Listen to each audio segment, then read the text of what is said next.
If the strategist could have one superpower, what would it be?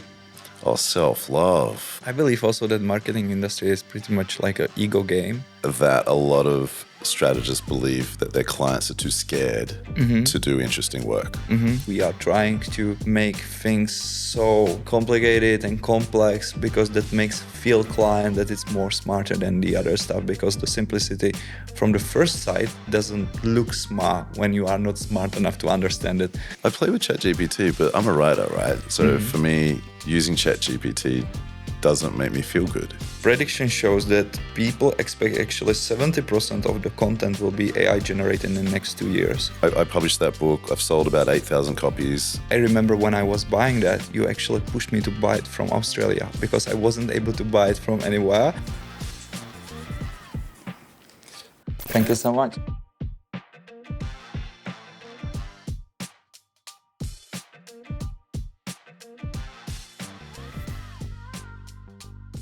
Hi everyone, this is Mycon Podcast, English again. I'm so happy to welcome here Mark Pollard, who is actually the global rockstar strategist, marketer who is running the platform called Sweathead. I believe that a lot of you who are from marketing industry know him. He's also author of the book Strategist Your Words, which is book over there, and I will come back to it after. And Mark, you were working for Lowe Barnett, McCann, and other big players. You did a lot of interesting stuff in strategic world. Very welcome in Prague. Like, do you like it? Is it your first time here? I love it. Everywhere I go, I'm like, could I live there? And I don't say I could live there everywhere I go, but I think I could live in Prague for a little bit. Not a fan of winters generally, but I think I could live here. It's beautiful. And you just came directly from Cannes, right? I did come directly from Cannes. Yeah, Cannes. Yeah. Did you like it? Did you enjoy it this year? I did. I've been there 3 times in total. The first time was 20 years ago for a big music conference. And then I think it was about 10, 11 years ago, I spoke for an agency called Big Spaceship there. And yeah, this year was cool. It was cool. Yeah. I found out that you had some kind of workshop, let's say, which was called like a strategist therapy or something like that. And I found out that you mentioned somewhere strategists spend a lot of time watching other people, but not enough time themselves. So how was it? Like, were you guys, there was another information about the workshop that you will be discussing 5 issues frustrating you the most right now when you are strategist. Yeah. So how was it? It was cool. So the context is that there's a company that Cannes Lions bought called WARC, W-A-R-C, and that's sort of, it's a knowledge like a base. data-driven platform? Yeah, it's more than a knowledge base. Okay. But it's like basically what the nerds in advertising love to use for information, for trends, and for reports on marketing effectiveness. And so we discussed doing some stuff together in Cannes, and I wanted to do something about strategist effectiveness. Not just marketing effectiveness or creative impact, strategic or strategist impact. Yeah, so I created this session, 45 minutes. We had 5 big frustrations that I'd surveyed, so I knew what I was going to talk about. And then I worked with an Argentinian company to make some music for some sound therapy. Oh, cool. And so then, you played them actually, the music? Yeah, so each frustration had a sound, like a negative sound. Nice. And then at the end of the section, we'd do sometimes cheeky, but a little healing. Ah, cool. And then I interviewed people, and everybody had headphones. So that was what was cool about it. I knew I was going to have this area with about 80 to 100 headsets. And so I wanted to create something with audio and build the content around the audience. And I think it went well. Nice. That's probably something what you can't experience anywhere else in Cannes. Yeah, cool. I was thinking like you did some kind of, let's say, like a feedback, something like you were actually asking strategists around the world, what are their frustration, right? Before the workshop. Yeah. Like, what did you find out actually? What are the biggest frustration nowadays of the strategists? And it almost doesn't make sense to split them apart because they all sort of sit together.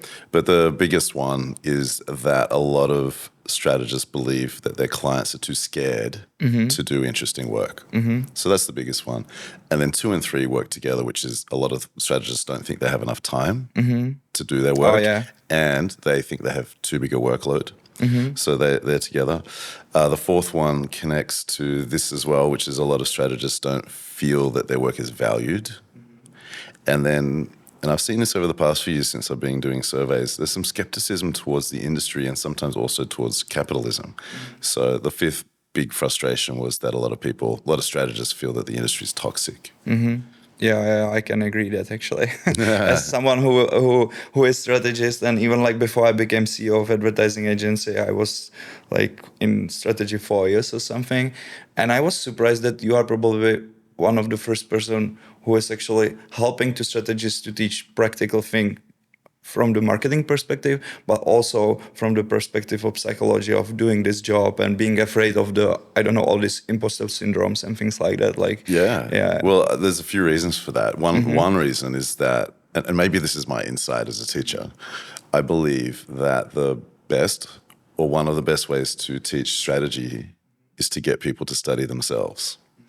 So if I can connect a framework or a concept to something that's going on in their minds or in their lives, I believe, and there's some research around this, I haven't researched this specifically, but I believe that they're more likely to pay attention and also then to absorb the information and then to be able to apply it. So that's why I do that. Okay, do you believe that there are like a common type of strategies? Because in my life, I felt like if I see the strategists as a group of people, I always see like two camps. And one camp was like more, let's say, data-driven, analytical people who can really dive into all these Excels and things. And then another camp where I was always part of were more like a creative people who are more believe their intention to, and they are more like going through the empathy, and they are not that analytical, that maybe they are more creative. And I believe in the end of the day is the best of the combination of both camps when you want to solve some problems. Yep. But I don't know, what is your experience with that? I agree. And I know the past few years, we can't talk in binaries about certain groups, but I'd say that they're the two main groups. And there's probably another kind of strategist that might be a little bit of those things, but they're more operationally minded. Okay. And so maybe they're running a team, but maybe they're not the most interesting strategist. Not that you have to be super interesting. But yeah, I would say there's a group that's more rebellious, even if they're nerdy, a little more rebellious and provocative and passionate, more feeling. And then there's a group that's more logical, and structured. Yeah. So yeah, you sometimes mention that the strategy can feel really alone, like a lone wolf, because it's really common in the agencies or even like a freelance that the strategist just is the one person in the team and the rest of it are in some kind of groups, as you mentioned, and things like. What you are actually recommending to not feel like that, or do you have any tips for that? That's funny. I mean, I talk about all this stuff, and maybe I'm just talking about my experience. And to be honest, when I am writing, I am often writing to my younger self, right? But the alone thing, it's tough. Like if you're the only strategist in the company, let's say you're in a 50-person company, and for some reason you're 23 years old and you're the one strategist without a boss, that's hard. Oh, yeah. That's hard. So, I think it's important to have a gang. I think it's important to connect with other strategists nearby. But it's really difficult if you're young without power to solve some of these problems. And so sometimes maybe you just need to work somewhere where that's not as much of a problem. Oh, yeah. Especially when in the environment when you are sometimes enemy of the client, or not enemy, like you are actually trying to convince the client to stuff, but then you are trying to convince your creative team to stuff, and you are the person in the middle of everything trying to keep all this together. So I completely understand. And I really like that you helping to speak and even like to understand this part of this job too, because I believe that. Well, I mean, you could also be in a team of 10 people and 20 people and feel alone. But one of the reasons that I like to talk about these topics is because if you feel alone and then you feel all these other things, like people don't take my work seriously, the creative team is really difficult. Am I even good at what I do? Are any of my creative briefs good? It can cause quite a lot of like friction in your life. And so I think it's just worth talking about the private things. People will have the reaction, oh, it's not just me. And I think it's useful, right? Okay, yeah. I was always thinking like if all these things come before you start writing this book, or if was it even like after, when you get a lot of feedbacks and insights from the community after they read the book, or even after they part of your community sweathead? As far as the content in the book, yeah, look, the content from the book comes from over a decade, maybe 15 years of writing. Okay. So that includes blog posts, tens and tens of blog posts. Most of them are not up anymore. I took a lot down, a lot of tweets. LinkedIn and Instagram, and I would see what resonated with people. Okay. And one of the cool things about being in public and teaching and doing podcasts is you get what I call question flow. So venture capitalists, they get a lot of deal flow. If you're successful, a lot of deals come to you because people are like, oh, I want you to invest in me. When you're in public talking about this stuff, you get a lot of questions. And as you write and think about things, your universe of, let's call it knowledge, your universe expands. And then a question appears and you're like, oh, now I can expand it more and more and more. And so you end up with this big universe So in is your it head of somehow things. feeding you all these questions? Yeah. So when you're producing the content, it generates more question generates, Yeah, totally. And so with the book itself, it's really, there are two halves to it. The second half, I knew what it was going to be. And to be honest, I actually started it in Prague about 7 or 8 years ago. Really? Not the book, but the content. So I was invited to come to this cool. conference. Cool. And I was like representing myself because I was no longer working in agencies. And I knew that I wanted to do what I would call a workout. So there were going to be 400 to 500 people in the center of Prague at Lucerna. Yeah, Lucerna. Which is beautiful. Yeah. Such a beautiful place. Yeah. And so that was the first. I had 45 minutes, and I took the content that became my book to Prague, and Prague was the first place. Wow. So when I sat down to write the book years later, I knew that I just wanted to work out how to write that content. But I had tweets and things that I used. And then because I worked out the title of the book, which is a weird title in English, Strategy is Your Words. I wanted to write about strategy and words. It's weird. I just wrote a list of the words that people talk to me about. Nice. So like that is clarity, the idea behind lone wolf, imposter yeah. syndrome. And those words became a brief every day. Nice. So that's where it all comes from. Nice. Yeah. That's funny that you mentioned that actually some of the ideas started here. Yeah. Because when we started this podcast, I was thinking about all this scene and I was like really thinking about what I'm going to put there. And I choose some stuff like because I'm so into the technology, that's why there is this VR headset. There is this red ampersand, which is the logo of our advertising agency. And then I choose 3 books that I really liked, like coming back to them. And one of them was yours. Before I never know that you will be sitting one day, like at least 1 year after we started in here. And I love it. And the book isn't for everyone. So you know how you talk about the 2 groups. The people who are more logical, structured, like rigid, I think a lot of them struggle with the book. The people who are probably higher in neuroticism, maybe a little bit prone to depression. I'm joking. Like they're like, oh, this is the first time I've seen myself in a book. And that's such an amazing thing to hear. Yeah. I definitely agree. Can we expect actually the continuous book? Are you already thinking about writing something, next episode? I'm sitting on a few ideas, and it's kind of scary, right? I published that book. I've sold about 8,000 copies. Wow. I put it on Kindle last year. I wasn't going to do it. I was very intentional with what I wanted to do. I remember when I was buying that, you actually pushed me to buy it from Australia because I wasn't able to buy it from anywhere. And my colleague from team, because one of my colleagues, I was like, please help me to get me this book. And she was like, it's so hard to get it because there were like all the traveling around the world things and Czech post stop it somewhere like to pay the CLs and things like that. So it was funny, but it was hard to get it back in time. Well, it's only available through my website, right? And then there's actually one store in Bratislava. Really? That sells it, but that's it. And, there's this concept, physical availability. So if you want to be successful as a business, you need a lot of physical availability. So Coca-Cola's everywhere. It's easy to buy. My book's not easy to buy. There's friction there. But as a business owner, the risk in having a lot more distribution options, it's tough. You might not get paid. You might lose books, all this kind of stuff. So, it came out in 2020. 4 years later, I'm probably in a position where I could try to push it into different areas with different distributors. But I really wanted the margin. I wanted the profit. Yeah, sure. So that's why you didn't use any kind of like this companies for the literature. Yeah, it makes sense. Yeah. Because also like most books don't sell. Most books don't make money. And then authors who work with other companies, most of them don't get any money. And so I was like, okay, I want to do things a little bit differently. Yeah. I also found out that you are translating the book to different languages, right? I also seen from some guys on the LinkedIn that they're could be a Czech version too. Apparently, there could be a Czech version. Yeah. yeah. No, there's a lovely guy, Honzo, who translated one of my ebooks, which has like some early content that connects to the book. So I believe there could be a Czech version of the book. Wow.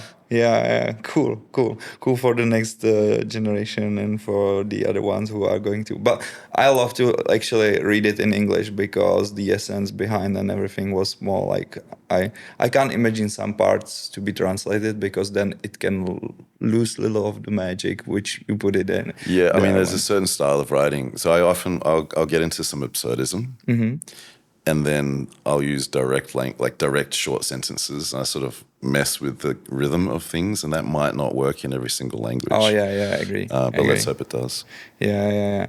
So maybe there's a chance there would be another one because you already mentioned that you have some ideas about. Yeah, look, the question for me is, am I writing about a similar topic, an adjacent topic? I mean, I have so much content, and then. What about fiction? I'd like to write some fiction. I'm sitting on a few story ideas there. So it's a scary thing once you get a book out. In a way, because I've written a book, I know that I know how to write a book. But there's still some emotional processing, right? Sure. And I think that's why a lot of authors, if they can, they often have very simple lives. I mean, didn't Kafka work in a library or for the government or something like that? Oh, yeah, probably. Yeah, you're right. So a lot of authors keep their lives really simple so that they can have a very boisterous writing life. I run a business. I'm in different parts of the world, and I use every interaction potentially in my writing later. But it's hard to be writing and moving around and planning classes in different countries at the same time. So, yeah, I actually can't imagine. And that was another thing what I wanted to ask. Like, how is it to handle one of the biggest strategist community in the world, which is Sweathead? Yeah, it's fine. It's fine. I mean, it's on Facebook. We have about 20,000 people in there now. The hardest time was 2020. So there were people just fighting with each other, people trying to cancel their bosses, people just being really aggressive. And so that was really sad to see because I tried to run it in a way where that didn't happen. And we're such a small community and strategists in the world. There are not that many of us relative to other professions. So that was quite disheartening.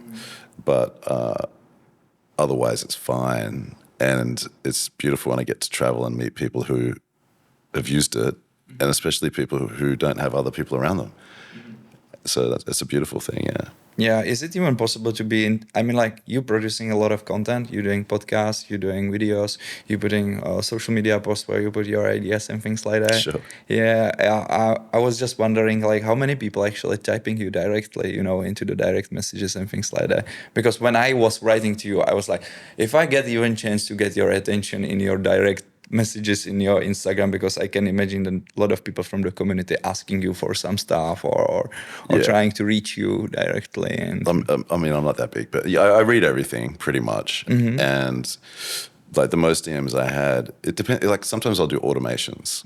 Sure. So I'm a big fan of ManyChat for automations. And what I'll often do with my team is we'll create an ebook or a deck, and then it'll be like DM us this keyword to get it. And sometimes it's free and available. Sometimes we'll ask you to register an email address. We feel like we're creating good content that deserves an email address. And so like the biggest, the most DMs I had overnight was 1,000. Okay. But for the automation. Oh, okay. Yeah. And so the past 2-3 weeks I've been quiet on the internet, and so I'm not getting as many DMs. But maybe 10 and a day. You never think about starting something like Patreon or something where you actually have some paywall for, I don't know, small group of people who you can be more into closer touch. They will pay you monthly, and then you guys discussing, I don't know. Yeah. I've thought about it. I think about this stuff all the time. The business models right now are really in flux. So online learning and education, it's in a difficult place. The ed tech industry imploded in India, for example, a year and a half or so ago. You probably have noticed a lot of influencers are not launching courses right now. I've had stuff up on Skillshare for a long time, and so I see the numbers and how they communicate about people being tired of subscriptions.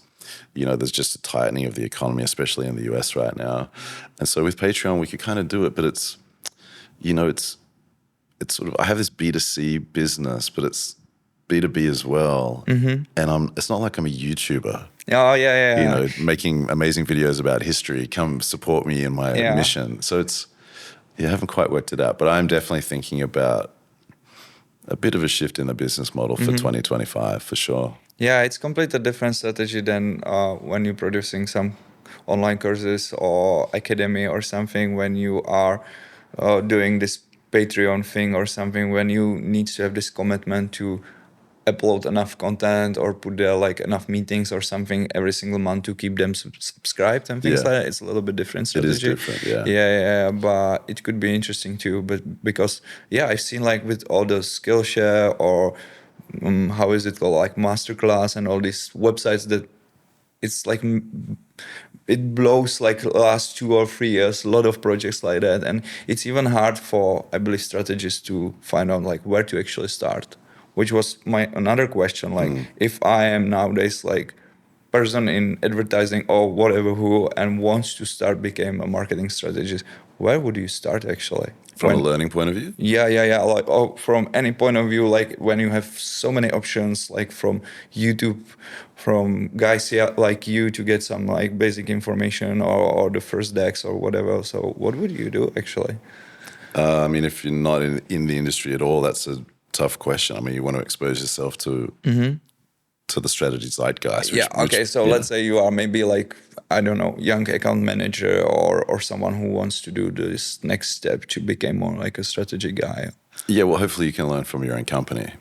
So there are a lot of people who shift from account management into strategy. But to your groups of strategists before, sometimes they remain account managers. They don't actually become a strategist. But, I think the first thing for that kind of person is people need to know that you want to make that change. Not in an annoying way. Like I've worked with people where I know they're going around to every single strategist, like, hey, I want to work with you. How do I do it? And then you could potentially ask for some strategic responsibilities or tasks on a pitch. Let me do some research. Let me interview 5 people. If you believe in focus groups, let me run a focus group or help get the survey together. And then it's just really about exposing yourself to the industry that's near you, which could be from going to events. If you have an APG, an account planning group near you, get your hands on the books, the case studies. It's all of that sort of stuff. There's no linear way. I think one of the hardest questions to answer is like, how do I get a job as a strategist? And people love to ask that question. Yeah. And do you have answers for that, actually? Well, it's all the things that I just said, but I think it's important to build some kind of reputation as well. Oh, yeah, like credits and stuff. Yeah. So if you're an account manager, but they know that you really know YouTube or you really know TikTok, that's cool. Yeah. People are like, oh, we should bring that person in. They can be useful to us. If you're an account manager and you just think it's a cool idea to be a strategist, but you don't do anything in the outside world, you just think you're going to sort of somehow fall into this role, it's not really going to work out. That's what happened in my experience, that a lot of people feels like that the strategist is some kind of higher position. So they want to like become strategist because they feel like that's the person who can handle stuff just by its own, like do not need to work with the team that much closely. Like account managers are always in the middle of the client and the team and things like that. But in the end of the day, they don't understand that the concept is coming, in my experience, from the previous experience and skills. Like I used to do the account manager for some time too. I used to do the creative director for some time too. And all this like experience helped me to actually become a strategist before I knew that the position is strategist. So it somehow naturally goes there, thanks to, but it's so hard to me when someone asks me like what to do, what to start. I always ask like... So I mean, in New York, I hired someone who was a bartender. Now they had gone to one of the 3 to 6 month portfolio schools as well. So that's a common way into the industry, although it can be very expensive and you don't always get in. But I hired someone who was a bartender and I knew that they were studying strategy and that was cool. But I spoke to them about being a bartender. I wanted to know if they were observing people. And one of the questions I asked them was like, tell me the types of patrons that used to come in and that they were describing them in detail. It was super interesting. And we worked on a project together after I'd sort of brought her in and we were interviewing guys about losing hair. She was in a wedding. She traveled onto the other side of the country. She was attending a wedding and she was talking to guys about losing hair. So that's cool. There's initiative there. There's life experience. And I think if you're trying to get a job in an agency, a lot of people get nervous that they don't know how to translate their life experience into the discussion. If you are working with a strategy leader who knows what they're doing, they want to know about your life. They want to know that you're observing the world around you. Not that you've got the right educational credentials necessarily. Some Yeah, I will. agree. But you want to know that the person's interested in the world. Yeah. We had a lot of discussion with my friends from advertising here about that, and I always was the one who was saying that I really like the strategists who are having like a really colorful life. Like they are traveling a lot, they are meeting a lot of different people, they are trying a lot of different activities, so they are kind of like putting all these experiences together so they can better understand why stuff could be different or what is nowadays interesting and what is not that much and things like that. Yeah. Not just the ones who are just reading a lot of data and trying to understand everything through data insights, you know what I mean? I agree. Because it still believe in the human aspect of the strategy, not just the statistical, mathematical ones, which is really common nowadays. Like I literally remember that 5 years ago, I was in Boston at postgrad course at Harvard University, and it was about digital marketing strategy. And let's say like 60% of that was a lot about like understanding the data, reading data, understanding the Power BI stuff, what you set it up in the company and things like that. And there wasn't much psychology. Like I was expecting talks about, I don't know, things coming from Daniel Kahn or people from behavioral psychology and things like that. Because for example, I love biases, you know, like there is a guy who written a book like 2 years ago, Choice Factory. Have you heard about it? Yeah, Richard. Sure. Yeah. Like the most common one, biases. And when someone asks me like where to start with some of books as the strategist, I always say like, okay, start with this book and then continues with books like, for example, Choice Factory or Daniel Kahn, like Fast and Slow Thinking about certain things like that. There's a ton of books on behavioral economics and neuroscience. There was a little moment, it must be like 10 to 15 years ago, where all these books came out. And there's one called The Brain That Changes Itself. And it talked, I think I got the title right, it talks about neuroplasticity and the history of research into the brain. And what it mentioned is that there was about a 20 to 30 year pause, not an entire pause, but a 20 to 30 year pause in research into the brain due to protests and all this other stuff that was going on, because some of the research was done on animals. And so I think in the 1970s, 1980s, it started to slow down. Okay. And then all of this stuff started to come out. So that's a really useful field to investigate as well. I do think you can be a relatively effective and successful strategist if you're largely just in that data world. I think you can. I just have a bias towards, people who are interested in people. Yeah, sure. And it also depends what kind of strategies you are and for what companies and clients and what. Yeah, definitely. I don't wanna be like that. There is only one way how to do it, or this is the best way. Like I believe that there are like tons of different strategies for different cases. I agree. I think the challenge for that data or data person is, can they put on a show? Because so much of our work is about persuading not the public, it's the people around you first and clients. So can they entertain them with a good story? Does that even matter? But I think that's probably the hardest thing for a lot of them to adjust to. If the strategist could have one superpower, what would it be? Oh, self-love. Self-love. That's cool. the superpower. I think a lot of strategists are insecure. Not all. We all know super confident strategists, okay? But I think a lot are a little bit insecure. And part of that's just the anxiety that can get built into you, especially if you're a bit of a nerd and a student and maybe you did a lot of exams at school and you're okay at those exams. That anxiety, am I good enough? It kind of makes you try to be good enough. It makes you strive. But in the workforce as a strategist, the job is like, it's quite vicarious. You do some thinking here and you hope it affects a document, a creative team, a client, Oh, there it is in public. Oh, yeah. So the strategist is like quite arm's length. Like, that's why you mentioned many times that the strategist building like bridge between all these things. I completely agree. And sometimes they're the bridge and they get driven over and walked over. And I mean that in all the senses. But I think learning how to sort of appreciate yourself, not in an arrogant way, I think is really important. I believe also that marketing industry is pretty much like an ego game.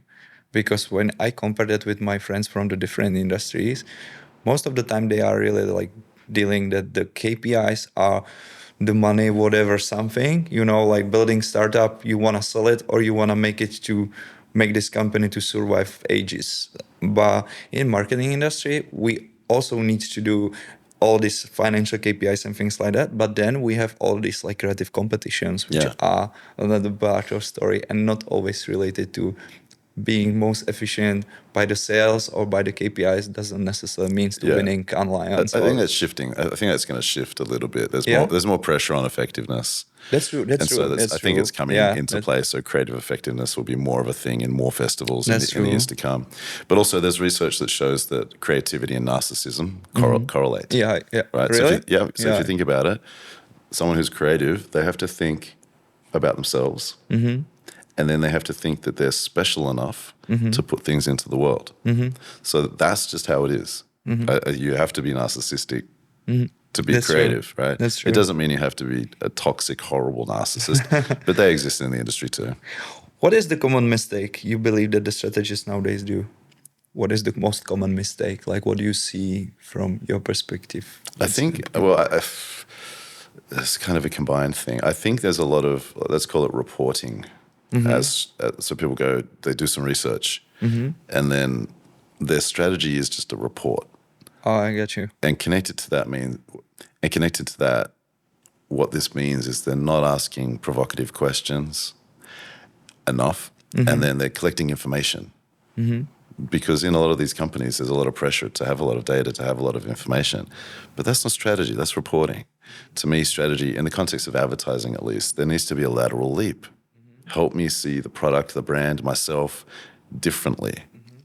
And so I think that's the main struggle of the sort of the younger strategist. I also seen that you posted or mentioned somewhere one thing where I really seen myself, and it was like overthinking stuff, like that we are trying to make things so complicated and complex because that makes feel client that it's more smarter than the other stuff, because the simplicity from the first sight doesn't look smart when you are not smart enough to understand that simple things could be smart. Exactly. Yeah, I had this realization working with some friends a while ago that sometimes there's just too much strategy. We don't need all these slides. And we don't need all the words on all these slides. And usually that's the strategist being insecure.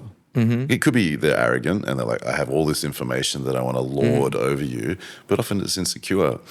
And the way through that is, what's the one thing you're trying to communicate right now? And if they can't communicate that, they haven't finished the job, but they're hiding behind information.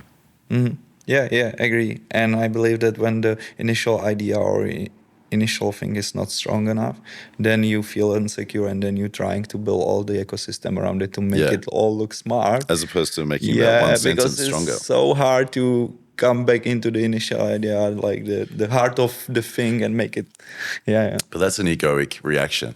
So when I'm teaching, and you'll see this, but when I teach, I run a few exercises where I set people up to resent me as a teacher. Okay. So I'll get them to do a particular exercise and then a second exercise, and I can see in their minds that they get frustrated because they realize these two exercises are connected, but they realize that in doing the second exercise that really they should change what they did for the first. And I literally can see people in a room just being like, oh, because they want to be right. Oh, yeah. And again, that's probably like another issue for a lot of strategists, this idea that you're going to be right or wrong, or that you've cracked the brief and it's the right brief. It's not true. It's not true. I have another question, which is a little bit tricky about doing strategy, is like sometimes clients feel that they can shape the strategy by their own, and there is like interesting mixture between agency or freelance or clients, because all people somehow cooperate on the strategy, but sometimes no one is in charge of it actually, and then we are mixing all the ideas together and trying to do this kind of thing work. It's tough. And it's super tough, because also like the clients, when you compare that with the other industry, and this is something, as I mentioned, our common friend Kieran is writing a book about like the marketing industries, so like split it, and we need to make more work sales and communication department and experience department and innovation all together because it's all related, especially when you think about the strategy. So what is your experience about it? Like, where should be the strategy charge? Like, should it be on the client side and then we should help with it to shape it, or should it be Yeah, so I also want to point out, this has been a thought that's been on my mind for a while. I think there's a role that's missing in the industry, which is a little bit like a showrunner in Hollywood, right? And so this person would have creative and strategic respect and get shit done. Okay. When we work in these interagency teams, they're usually led by an account lead, but they're not going to have a real say, not a real say, over the creative output or the strategic output. They will a little bit, but not in the way that a showrunner would, where maybe the creators would be like, hey, how do we get this made? What are we going to do? So I think that role's a little bit missing. And sometimes the lead of these complicated projects are operational leads, but not intellectual leads. So I think that's a big issue that's out there. Yeah. And then second, where does it need to happen? It depends. I mean, there's different kinds of strategy. It really depends. Most briefs that come out of marketing, out of the marketing world, according to research, agencies don't really respect them. But also agencies are set up to be like, we're going to do better. Oh, yeah. You know, and if let's say you're working on a pitch and another agency came up with an idea last year and you get asked to come up with a new idea based on that idea, your initial reaction is like, I don't want to do that. No, yeah, sure. But do we need the money? You know, so we're built to reject all these things. I don't have an answer for where it should be. Yeah. I think there's just more fundamental teamwork dynamics that are in the way of doing the good work. So, yeah. Yeah, I believe that there was so big trend, I don't know, 3 years or something like back, that all the companies want to go through everything was based on purpose of the company, you know, and that's where the strategy came from darkness back into the game of all these companies around us here, at least when they start to discuss like, okay, what is our purpose and how we can like connect all this working together. But sometimes I found out that some of the companies doesn't really have like a strong purpose behind that you can connect with everything what you are doing or going through all the strategy. What do you think about it? Was this like purpose madness something what you feel too, or is it like still there something? Or? Yeah, I don't try to be dogmatic about any of this stuff. There's a big reaction against purpose right now. You know, there's famous marketers and researchers and marketing academics who are like, that's just a load of nonsense. And at the same time, purpose has been researched a little bit. I don't know if this research has been debunked. I think it might have been debunked. But there was a book called Drive by Daniel Pink, which talked about how purpose helps companies succeed, but largely through talent attraction and retention, not so much what you communicate to the public to get people to buy stuff. People connects together. Yeah. So I know with the work that I do that I kind of know who I want to serve and how I want to help them. You know, in my head, I want to help strategists make the most of their mind. That's a phrase that I use to, you know, to myself. And that helps me think about what I want to do. But if we're just talking about brand and advertising, I think we're in a place where a lot of people think purpose is a bit of a misdirection. Yeah, agree. I was thinking about it. I really wanted to ask you, what is the most unbelievable or nonsensical idea of strategy you've ever seen approved and go live? Like, what was the most like crazy thing where you've seen something coming live to, I don't know, campaign or communication or brand change, and you were like, oh my God, how is it possible? I don't know. I was just thinking about the campaigns I could talk about. I don't know. Like, I don't have like a big answer to. That's a big question, and you set the bar high. Yeah. We were working with Kleenex when I was at McCann in Australia, and we did this campaign for wipes. What was it? What are they? Like baby wipes. Okay. So babies yeah. doing wheeze and poos, and you wipe their bum. Yeah. And we managed to get a little campaign through that was, the insight was about how before you become a parent, you don't realize how much of your life will be built around the cadence, the rhythm of your baby's weeing and pooing. And so we created this idea called Escape from Poo Poo Island, and we use poo in public for Kleenex, which is, you know, an American brand and whatnot. So look, I don't think that's a good answer to your high bar question, but that's an idea that came to mind. Okay, that sounds crazy. when you compare the Australian and US marketing, do you believe that there are like big differences, or what are actually the biggest differences between the approaches in Australia and US market? Because you work for the long time on the both side with big players like McAnally or Barnett. So Yeah, look, it's. I left corporate America because I couldn't handle it. For me, very conservative, very hierarchical in the US. Australia, less hierarchical, very direct and provocative. So that's why you get people like David Droga and Kieran Antill and these people who immediately are thinking outside of the Overton window of ideas. US traditionally quite, is it didactic, like a lot of talking. Samira Ansari, who's a big creative person that Kieran and I worked with briefly in New York, she was saying that, because she's worked in Australia and France and the US, and she was like, there's a lot of talking in American ads because of the pre-testing. They get the message in. Whereas in other countries, there's not always a lot of the ad telling me what to think. Yeah, You know, it that's might true. be more subtle, I never right? realized that it's also because of the pre-testing and because of the actually Yeah, checking. this is a theory, and I think it's a totally valid, probably it's valid. correct theory. And then I think the other, one other big dynamic that makes it difficult in the US is just how much activism there is. Left side of politics, the right side of politics. Sure. You say the wrong thing, you have the wrong person in, and all of a sudden there's a whole state. Or use it like Dreams Crazy from Nike, like So it's definitely different. I think. To a degree, sometimes some of the Australian work can seem a bit. I shared some stuff with someone once, and they said it's a bit jingoistic. I don't even really know what that word means. Jingoistic? Yeah, it's like, I like it. Hey, I'm an Aussie mate, and I'm, that kind of stuff, which definitely is. I'm very fond of the Australian creative culture. Me too. Yeah. Me too. I believe that one of the most crazy campaigns or more interesting ones coming from Australian people or Australia. I like it. But to the point where when I see a certain kind of idea in the US, I'm like, I bet that was an Australian or maybe a Brazilian or an English person in certain countries, maybe a Swede. So if there's actually a concept, not just an ad with a slogan, I'm like, oh, who was behind that? Because in my experience in multiple agencies and having been into and taught tens and tens of companies, there's a certain cheeky concept approach that I associate with a handful of markets. Okay. The US for me is more a film, or it's more telling people. It's slightly more propagandistic traditionally, but there's incredible talent there. Yeah. So a lot of the work that's coming out of this agency called Mischief, for example, or even Mojo Supermarket, I don't think there's much of an Australian imprint there at all, but they're amazing creatives. And I'm like, I relate to that. Or do you like with that story of the brand? It's also like cool. Yeah. I agree. Yeah, it's interesting. I never think about it like that. But when you mentioned the pre-testing, what is your experience? Because sometimes I feel I already probably had this discussion with Kieran, I believe, in our Australian podcast, that it's so hard to actually test something what is in the stage of 10% of what you are actually going to do with the campaign.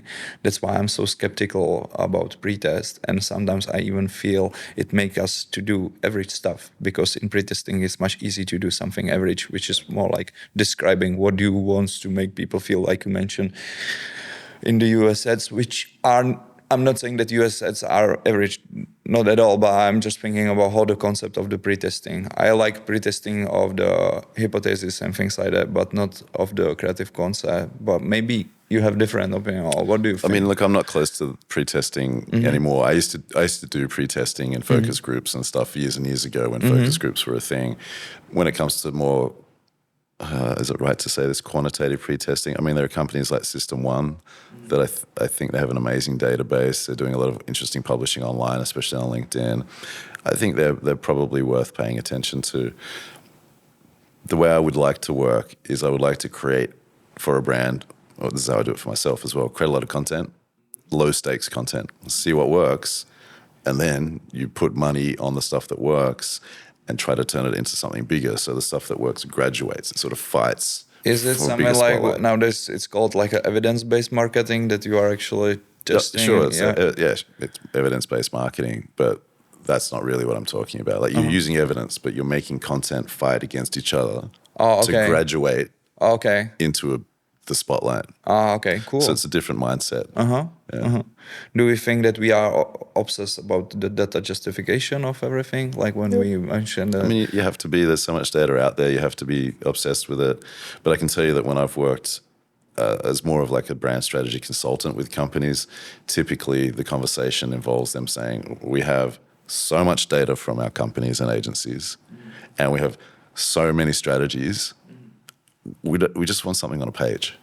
So that's often been the way that I've worked with companies, is just to give them a thing that's really simple. When we're discussing that, another really big question, what is nowadays discussed everywhere actually, is like how AI tools and everything regarding the AI changing this. Because one of my questions was like, what if the future strategist became just like a good ChatGPT driven specialist who can prompt a lot of stuff and get a lot of answers and collect them together? Sure. Or what is your experience now? Are you using some of these AI tools, or does help them? I play with ChatGPT, but I'm a writer, right? So for me, using ChatGPT doesn't make me feel good.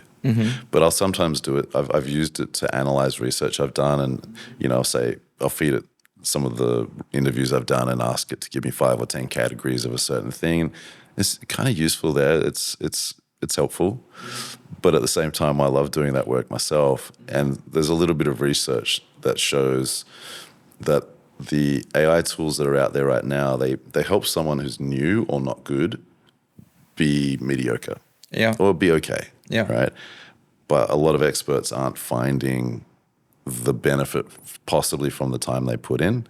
However, a lot of people who will talk about AI, they all have a use case that makes them look like they know what they're doing and all that sort of stuff. But it'll play out in interesting ways. I think use these tools, but if you're a strategist and you're just using these tools, first of all, your boss will recognize because of the writing.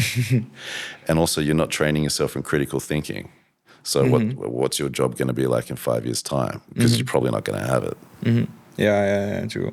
I also remember that you mentioned somewhere that, for example, when you are doing stuff like actually drawing mind maps or having this interaction with the pencil and paper, helps your brain work a little bit differently than stays in some chat or doing everything like online or putting notes just into the computer and stuff like that. There's a bit of research that says the hand-brain connection with writing is more powerful than typing. But a lot of that research gets debunked as well, because so much of this sort of so much of this research is done on college students and whatnot, but I believe in it. It feels different. I feel connected to my words when I'm writing. Yeah, I like it. I even try to like draw stuff to the iPad with the pencil, not just typing everything and things like that. So I definitely agree. Yeah. Back to the AI, like there's another thing that the prediction shows that people expect actually 70% of the content will be AI generated in the next 2 years and almost 90% till 2026, which is, do you feel like that's something because nowadays I believe that it's already so hard to get people's attention because we have everything everywhere, and with all this new AI generating content, that would be probably even much more crazy stuff all around. So it would be even more difficult for the advertisers or marketers to find out the way how to get people's attention. Where do you believe is our role as the strategist to handle all this? Like, I know you have one, but I mean, well, if everyone's using AI tools, is that going to lead to a certain sameness? Maybe it will for a month or two, and then maybe the algorithm, the intelligence shifts a little bit. I do believe that humans like to go to the edge of things and then jump off. So people had tribes, and then people moved around, and then they moved continents, and then we built spaceships and we went to the moon. So whatever AI does, whatever world that creates, creative humans will be like, okay, let's take it further. And so they're the ones who are going to succeed, I think, broadly speaking. And that's not to downplay or to talk bad about AI. I just think that the creative brain won't be satisfied because it won't feel that it is fully creative.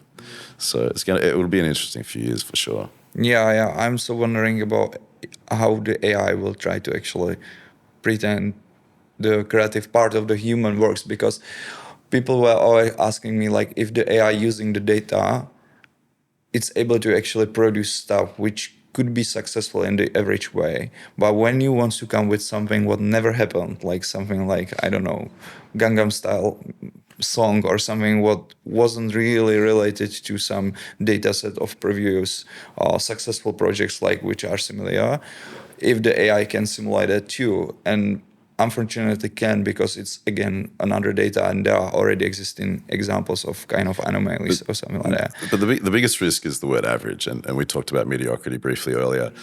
Most of this industry is in a category of mediocre ideas. Let's just assume that only 10% of anything can be any good. 10%, that means that 90% is average or bad. Okay?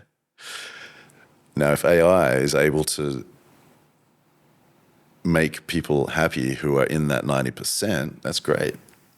But then what are they going to do for work?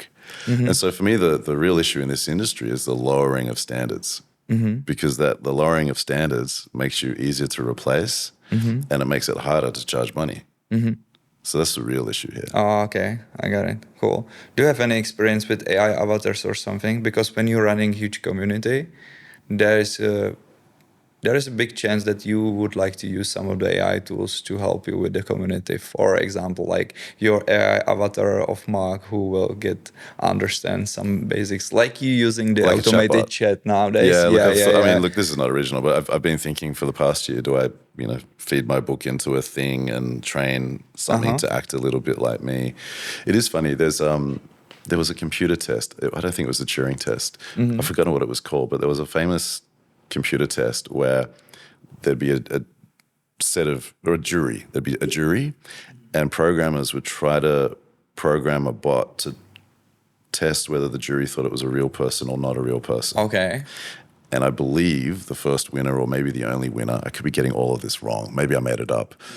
Maybe I'm having like a little delusion, like an AI tool. But the winner of that was an Australian. Oh, really? Because we have this banter. Okay. Right. And so when it comes to a chatbot, I think I could probably train it in the Aussie way of banter and tools, etc. And it's something I've been thinking about, because also the teaching thing, teaching in a classroom setting or on a stage, that's largely entertainment. It's largely entertainment. It's educational, but it's largely entertainment. The trend really is to sort of create tools that people can use as they're doing their job. So it's definitely something that's been on my mind. Yeah. Okay. Regarding all that, like when someone asks you for the future of the marketing, on what are the most important roles, or what would you suggest to keep in track for all of the marketers to be like? The future of marketing. But I don't know, my bias is I just think of first principles. Okay. And so I don't think there's enough awareness of and confidence in the fundamentals, the basics. Whether you're a strategist and you're trying to use big words and this new tool, it's like, well, could you just write a sentence with 1 and 2 syllable words that's interesting? Why don't we start there? Okay. And then with marketing, there's so much amazing research that's come out around how to build a brand, how to grow a brand, from the Ehrenberg Bass Institute and various other research facilities. And in some ways, I think the role when it comes to brand building has never been simpler. Never been simpler if you understand the first principles that are largely at play, with more research going on and debates within the research community, right? So marketing in some ways has never been simpler. The politics of the marketer in their own organization is really, really difficult. And then a lot of advertising people, they're skipping over the fundamentals because they want to find that new fancy thing. But it's a little bit like if you study martial arts and you're just starting out and you're like, how do I do like a spinning hook kick? And then you realize as you're 5, 6, 7 years in, maybe you just need like 5 really straightforward techniques and to be able to do them really, really well. So, got you. I'm pro basics. Do you have any like inspiration or someone who you follow or who you would recommend to follow nowadays? What do you suggest like to listen? Like I understand that you producing a lot of content by yourself, but are there any of your colleagues or someone who would you recommend to the others who are listening this podcast? Like it's too good to follow or to read their books or something? I get nervous about mentioning names because I'll always, I know so many I know so many people, I don't say that in an arrogant way, but I've come into contact with a lot of people, and I think there are a lot of great contributors out there. I think Walk does amazing stuff. You usually have to pay for their content, but they do share a lot of interesting things for free. System One, there are a few people who work there who share really useful things on LinkedIn. In that world, Tom Roach, I think he was at BBH before. He's done a great job of summarizing a lot of the marketing sciences in a way that's pretty accessible. You mentioned Richard Shodden. I mean, there's so many people. My mate Julian Cole, like I really love people who publish online. I wish 2020 didn't happen, because some of the people who I used to respect started to post really nasty things on the internet. And so, yeah, when I was at Cannes last week, I talked to a few people because I didn't know what the vibe was going to be like, because maybe I met someone and I know they're close to someone who's known for putting nasty stuff on the internet, but who's also a bit of a hero. And I was like, am I going to get attacked? What's that going to be like? But I think there's there are amazing things out there. Typically on LinkedIn, Twitter's kind of died for this part of the industry. Most of these people are not very active on Instagram and TikTok or YouTube.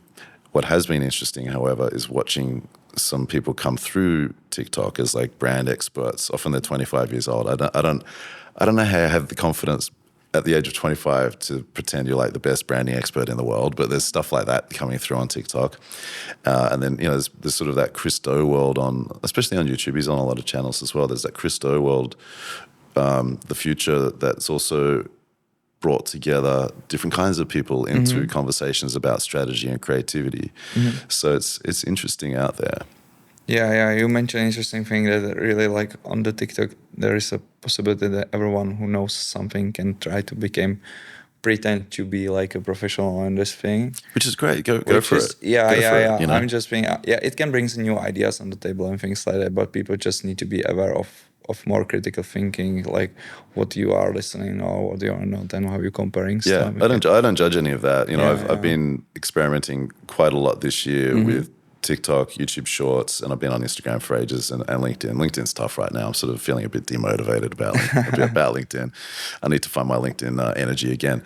But yeah, on TikTok, I see people who haven't had much of an interesting career, but they're capturing people's attention. And I don't judge that. But sometimes I'll see them post things. I'm like, that's not true. That's not true. And there's, 100,000 views.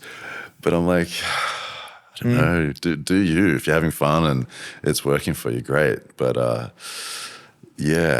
try not to judge it. Just do your thing, as long as you're not hurting people or being toxic. Just do your thing. Yeah, and so are you already producing some TikTok content, or you are more like someone?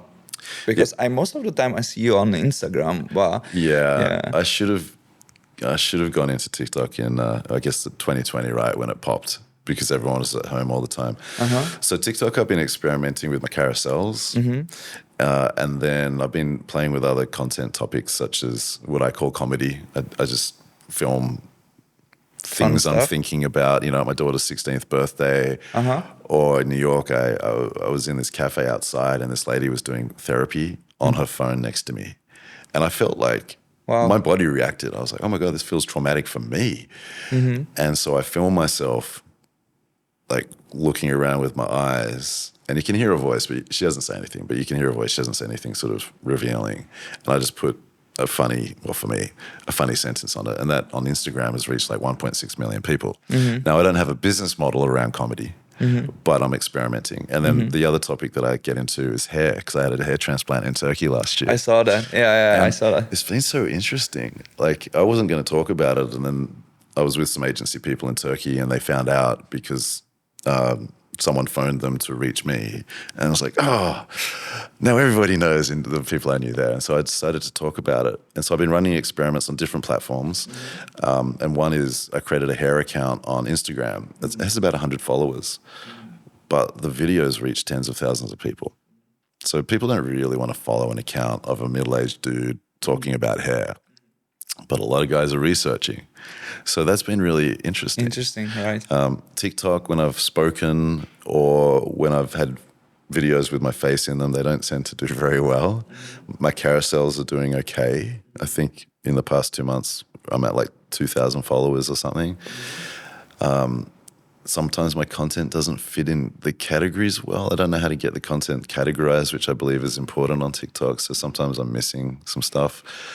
And then also sometimes it gets crazy. Like it's even like nonsense, like how some videos blows. Like you remember, for example, the guy on the longboard, the Duckface guy who is just coming back from his job on the longboard and drinking the juice. like skateboard, longboard. Yeah. Was he drinking a Mountain Dew or a iced tea or something? Yeah. And there was this song behind and something, and like and I believe it was hard to categorize too. It was just like people somehow fall in love with it and start to interact in that, and then the video blows for no reason. Yeah, and when it happens, like my video that's now at 1.6 million, it's interesting because you can sort of sense it moving through the algorithm, and the algorithm's like, okay, you get to make it to the next level, and then you're at 50,000. You're like, what? And then it's at 100,000, and it's 300,000, and then you go to sleep, and you're like, I think it's going to keep going. But then it stops at 1.6 million. Why did it stop? Yeah. What was the reason? Yeah. You know? If there's some other video like come to popular, nobody knows. Yeah. That's cool. Okay, I have this thing like 3-second questions, which is like it's more about the test of your association than to be able to understand like to answer deeply or something like that. Okay. Just try to do not. I'm nervous. No, what if I get it you wrong? don't have to. It's all What if I about say the wrong thing? It's easy. It's easy one. Like there is nothing really tough one. So just always pick one of these and try to like run it like fast. What if this is a setup? Yeah, keep going. Okay, yeah. Let's do it. Let's do it. If it's a setup, like sorry for that. Boobs. Oh yeah, no boobs and no other. And I'm only saying that because you gave me a cut with boobs on it. Yeah, that's true. That's true, guys. Okay, let's start it. So, US or Australia? US. Beer or wine? Wine. Talent or hard work? TikTok. Hard work. TikTok. Data or empathy? Empathy. Instagram or TikTok? For me, Instagram now, but trying the other one. Cannes Lions or Golden Drum? I'm more familiar with Can. Okay. AR or VR? Neither. Okay. Book or podcast? Oh, I like a book. I like a book. Yeah. Written or sharp? Quick. My God, I don't like talking about people. And I refuse to respond to that. Okay. LinkedIn or X? LinkedIn. Agency or freelance? Freelance. Reach, Build your own company, not freelance. Build your own company. reach or engagement?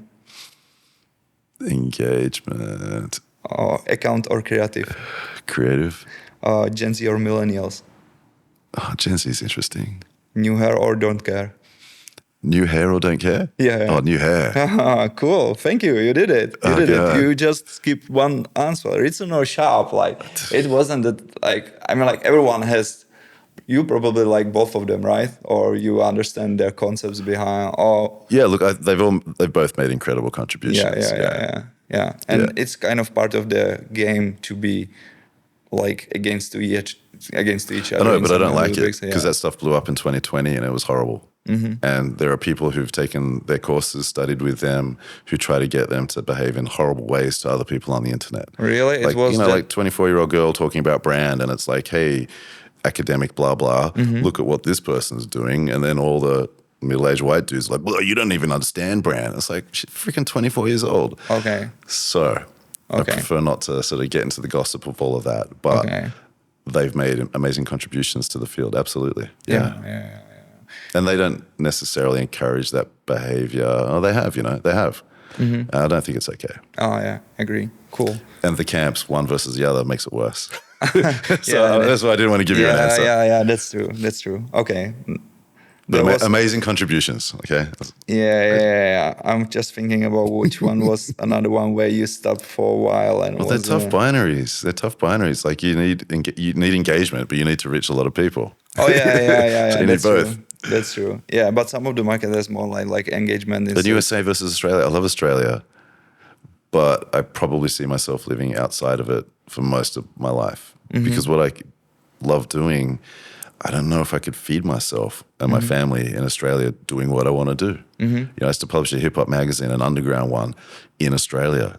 I have lived Which through. is really cool. I have this note in the really beginning. I forget to ask you on it, but I saw that because Kieran wrote on your LinkedIn like hip hop journalist turned to strategist.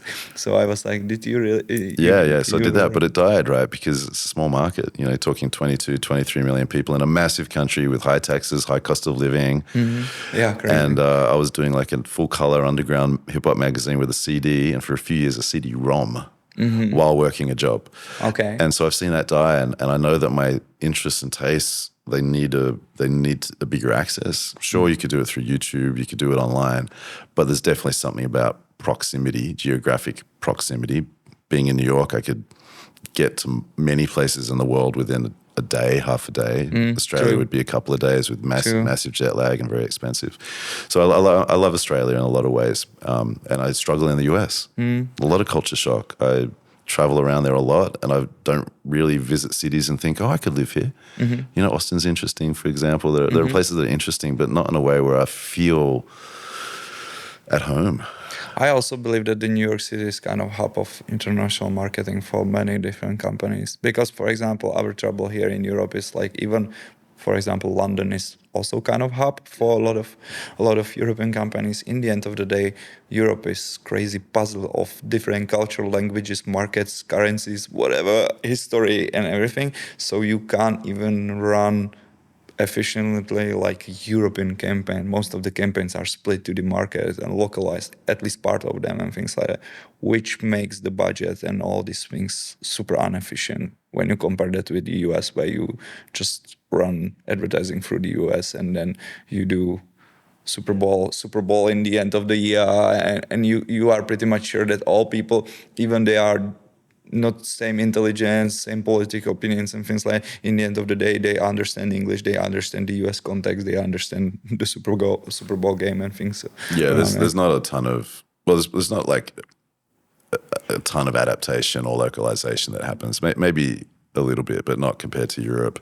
I think the political advertising in the US is probably some of the most localized because they're trying to hit certain cities or states in a particular segments. way. Yeah. But generally speaking, I think what you're saying is relatively true about the US. Yeah. Cool. One last thing. I really wanted to ask you actually to sign me the book because I never expected like the 1 year ago when we were thinking about building this, that I will have a chance to have you here actually. And if you can do it for me. Absolutely. Do you want me to do it with a Sharpie? Oh, yeah. Do I have a Sharpie? Do I have a Sharpie in my pocket? If not, I have this pen. Oh, better. Always, Sharpie. Oh, my God. That's a US thing for me always, like a Sharpie. Like no one in Europe, when you mention Sharpie being like a... That's a US thing. Yeah. Because when you ask here, like for someone Sharpie, people don't know that Sharpie, it's like that kind of thing. Yeah. Yeah, they're quite good to... Sharpies are good to write with. I read this book from 37 Signals about work. I can't remember what it was called, Rework. And they, like I've always used Sharpies. Yeah, from the guy from the base camp, right? Yeah. So I've always used Sharpies and pieces of paper, but one of the reasons that this guy said it was good to use Sharpies is because they fill up the space quickly, which means you have to think a little bit more about what you want to write down. Yeah. I was like, that's valid. That's valid. I also like the way how they are like soft when you're driving something, because like, there are many different pens and stuff like that, but the Sharpies is kind of, Yeah, I love it. All right. I can't think about writing. I can't think of what to write, that's going to be interesting. So I'll just do something. Yeah. No worries about it.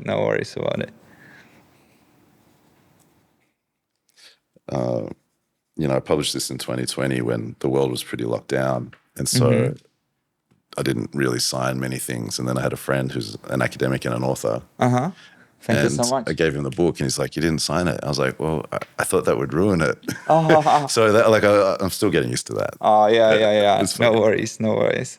Especially when you produce the Czech version, you have a lot of fans here. So I believe that when you come back to Czech Republic, there will be more people asking to sign. Well, we're gonna have to work out how to print it and everything. But I don't think I knew it was being translated until last week. Okay. I think it has been translated. I've seen just some picture on the LinkedIn then what was the like a Czech cover of this, and I was like, what? It's already existing in Czech language? Like I think I'm involved with it at some point, but I'm looking forward to it. That's cool. Okay, Mark, thank you so much for coming. Thank you for having. I know it's Monday morning, guys. It's not easy to come into the studio and do the podcast thing, but thank you for rocking this, and thank you to all you guys. If you are like going all through this, please share us your feedback. What do you like? If you have any question, send us to the comments on the Instagram or YouTube, or even like to Mark's profile or my profile. And see you with the next episode. And thanks again, Mark. Thank you. It was great. Peace. Yeah.